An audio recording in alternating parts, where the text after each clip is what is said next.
The night was quiet, almost too quiet for New York. Rain tapped against the glass, soft but cold, like tiny reminders that peace never lasts. Maya sat by the window, her hands wrapped around a cup of untouched coffee. She had been waiting for Ethan, 3 hours late, no calls, no texts. Again. She wasn't the kind of woman who doubted easily. For years, she believed love meant patience, but patience was slowly killing her. When the door finally opened, Ethan walked in, wearing that same tired smile, the one that used to melt her, but now only confused her. "Sorry, long night at the office," he said, hanging his coat without looking her in the eyes. Maya's voice was calm but sharp. "The office closes at 7, Ethan." He froze, just for a second, but she saw it, the flicker of guilt in his eyes before he masked it with a sigh. "You're overthinking again." Overthinking. That word had become her enemy.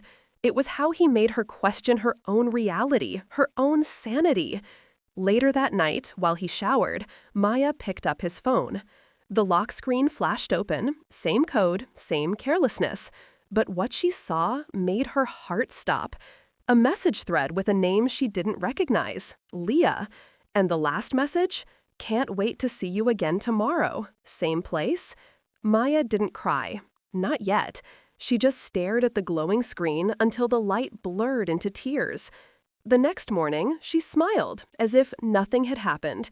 She made breakfast, packed his lunch, kissed his cheek. She wasn't weak. She was planning. By evening, she followed him, through crowded streets, past the coffee shop where they had their first date, into a small downtown bar. And there, she saw it. Ethan, laughing, holding Leah's hand like it was his entire world. Her knees went weak, but her heart turned to stone. When Ethan came home that night, she was waiting again. The same window, the same silence. He kissed her on the forehead, whispering, "You mean everything to me." She smiled faintly and replied, "I know." But inside, something snapped. She spent the next few days pretending, acting, gathering proof. Every lie he told became another piece of her puzzle, a map leading to the truth. One night, Ethan left his laptop unlocked, and that's when she discovered it wasn't just Leah. There were others, trips, messages, secret accounts.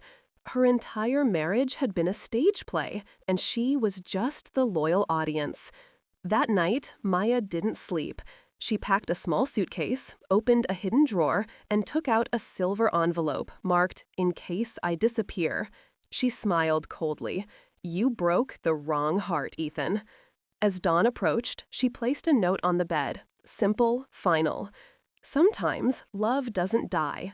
It transforms into something far more dangerous. And before the sun rose, Maya was gone.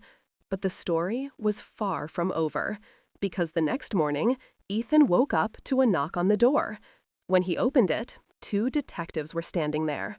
"Mr. Harris," one of them said, holding a photograph, "we need to talk about your wife and a body found near Hudson Pier." Ethan froze. His smile vanished. And for the first time, he realized the woman who loved him too much might have become someone he never truly knew.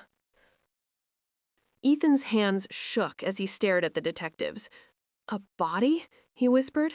That can't be Maya. She left." The taller detective opened a folder and slid a photograph across the table.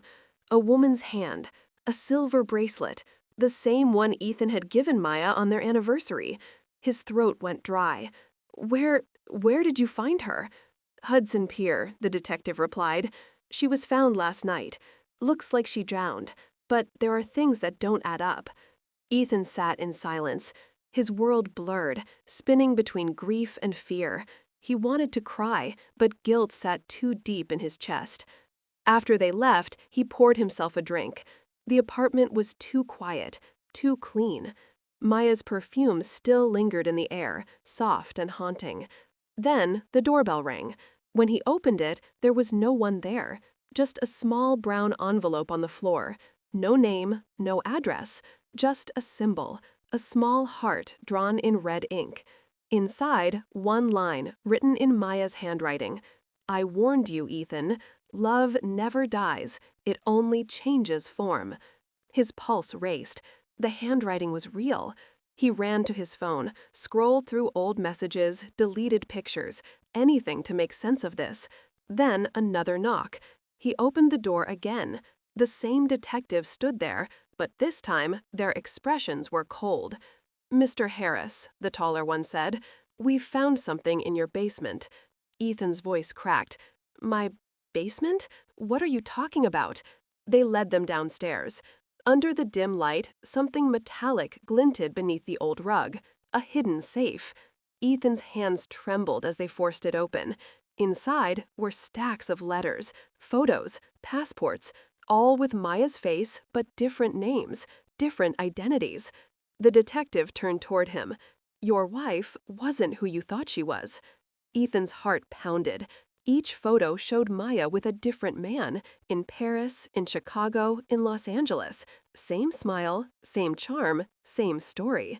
And on top of the pile, a note addressed to him.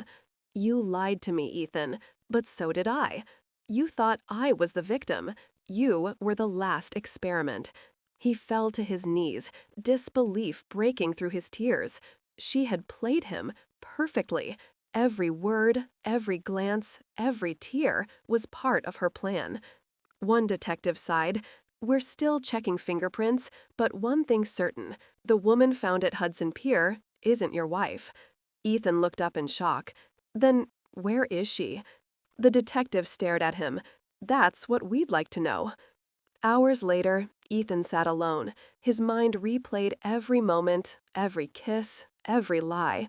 He poured another drink, staring at the window where she once waited for him. Suddenly, the TV flickered on by itself. The screen glowed white, then turned to a video, a home recording. Maya's face appeared. Hi, Ethan, she said softly.